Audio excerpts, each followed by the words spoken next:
3 millions, c'est le chiffre du jour. Il y a désormais plus de 3 millions de demandeurs d'emploi en France. C'est le ministre du Travail, Michel Sapin, qui l'a annoncé ce midi. Le nombre de chômeurs a franchi du coup un autre seuil symbolique, son taux, 10%. Dans le Var, un bébé est mort ce matin dans un accident de car transportant des touristes roumains. Un des pneus du bus qui circulait sur l'autoroute A8 a crevé. Le véhicule, qui avait à son bord 40 passagers, s'est alors renversé, blessant une trentaine de personnes, dont certaines grièvement.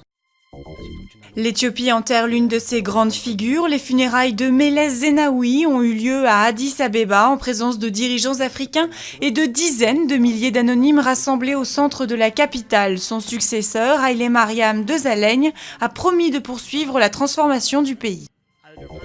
Nouvelle polémique sur la guerre en Irak déclenchée par Desmond Tutu. L'archevêque sud-africain, prix Nobel de la paix, estime que George Bush et Tony Blair devraient comparaître à La Haye pour leurs mensonges sur l'Irak. Selon Monseigneur Tutu, l'ancien président américain et l'ex-premier ministre britannique ont déstabilisé le monde à un degré jamais atteint par aucun autre conflit dans l'histoire.